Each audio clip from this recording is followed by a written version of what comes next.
자, 두 번째로는요, 암 치료비에 대한 특약들이 신설이 됐는데요. 그 중에서 조금 제가 되게 좋게 봤던 것 중에 하나가 면역항암 약물 치료비라는 게 들어왔고요. 거기에다가 유방암, 유방 재건 수술비라는 게 들어왔어요. 여기는 솔직히 저는 그렇게 마음에 드는 특약은 아니어서 패스하고 넘어갈 건데요.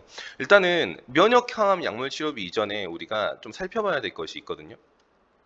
자, 일단 암 치료의 트렌드가 상당히 많이 바뀌었다는 거 알 수 있죠. 저희 어머니가 2003년도에 유방암을 진단을 받으셨었는데 그때만 해도 수술이 거의 필수적으로 되게 이루어졌어야 되는데 최근 트렌드는 수술을 하지 않고도 치료할 수 있는 방향성을 좀 잡아 나가고 있더라. 그래서 통계적으로 봤을 때 암 환자들이 항암 치료 또는 방사선 치료를 받을 확률이 무려 94%에 육박할 정도로 대부분의 사람들이 어쨌든 항암 방사선 약물 치료를 많이 하는데 그 중에서도 표적 항암이 굉장히 많이 늘어났다는 사실을 우리가 통계적으로 알 수 있다라는 거죠.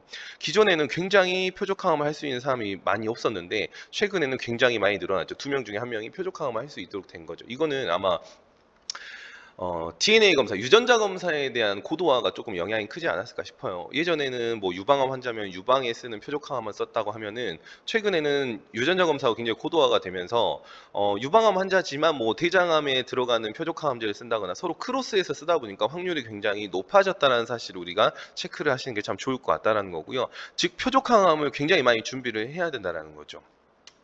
그래서 기본적으로 표적항암을 준비를 하는데 저희 연령대는 얼마든지 가입을 할 수 있지만은 고연령자로 갔을 때 가입이 굉장히 어려움에도 불구하고 메리츠 화재가 표적항암을 80세에도 5천만 원을 가입할 수 있도록 준비를 하고 있고 제가 놀랬던 거는 항암방사선 약물 치료비를 무려 1,000만 원을 주고 있죠. 사실 항암방사선 약물 치료비는 진단비, 암 진단비하고 다를 바가 없거든요. 이 두 개를 조합했을 때 보험료가 80세에도 요 정도의 형성을 해주고 있기 때문에 예를 들면 이런 거죠. 70세에 내가 친구가 두 명 있는데요. 두 명 다 암을 진단을 받은 거예요. 근데 한 명은 표적항암 치료를 해가지고 깨끗이 나았어요. 근데 또 한 명은 표적항암을 할 수 있대요. 근데 돈이 없어가지고 표적항암 못 하겠대요. 두 친구를 보고서 결심을 한 거죠.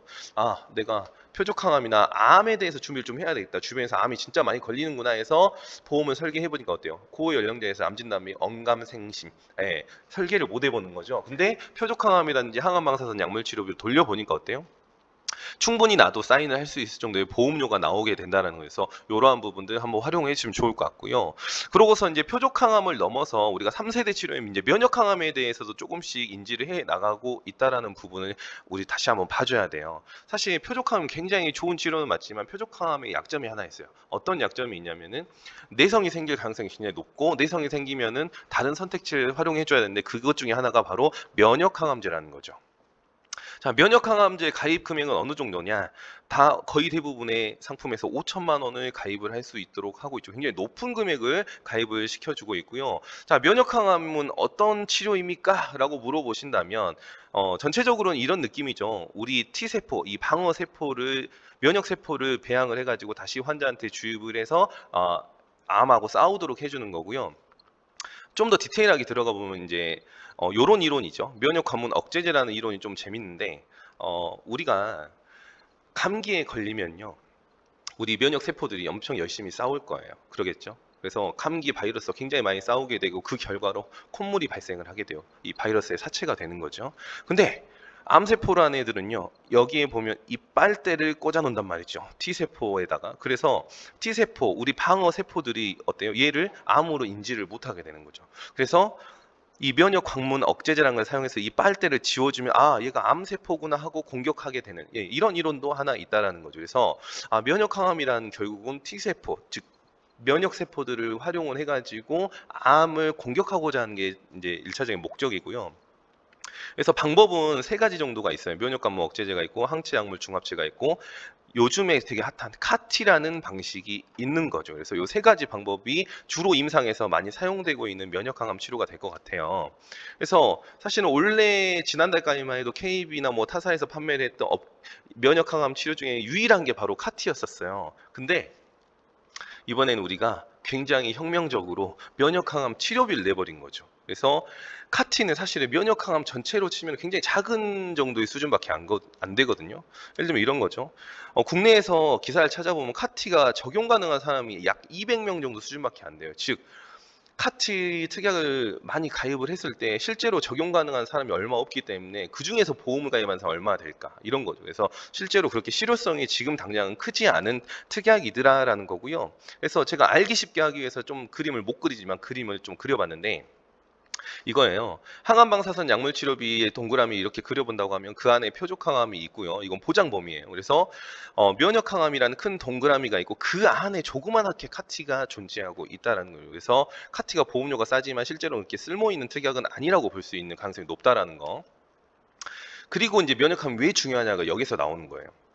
여기도 나와 있죠. 지금 분당 차병원에서 공식 네이버 블로그에서 뭐라고 했냐면 보통은 암 치료 과정에서 표적 항암과 면역 항암을 동시에 사용을 한다. 예, 이런 부분이죠.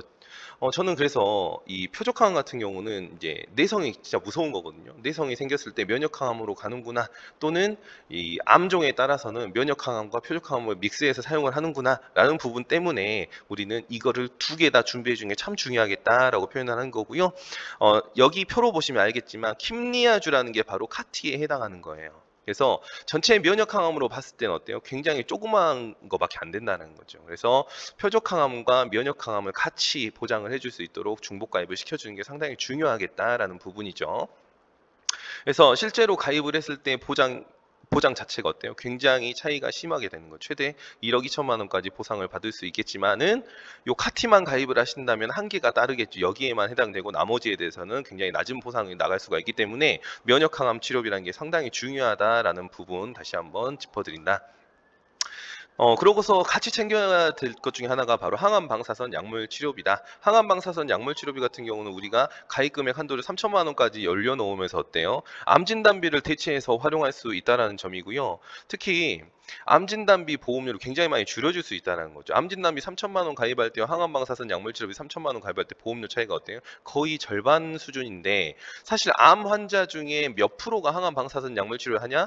94%라고 했어요. 뭐 원래대로라고 하면 보험료가 어떻게 돼요? 27,930원에 94%에 해당하는 보험료를 받아야 되는데 실제로는 거의 절반 값에 들어가고 있기 때문에 우리가 가성비를 찾을 수 있다는 거고 요분 같은 경우는 335로 설계를 했을 때 암진단비 5천에 유사암 2천만 원이었는데 암진단비를 2천으로 내려주고 항암방사선 약물치료비 그 자리에 대체했단 말이죠. 그러니까 보험료가 남아서 표적항암을 추가적으로 넣어줬어요. 근데 보상 단계로 돌입하는 게 어때요?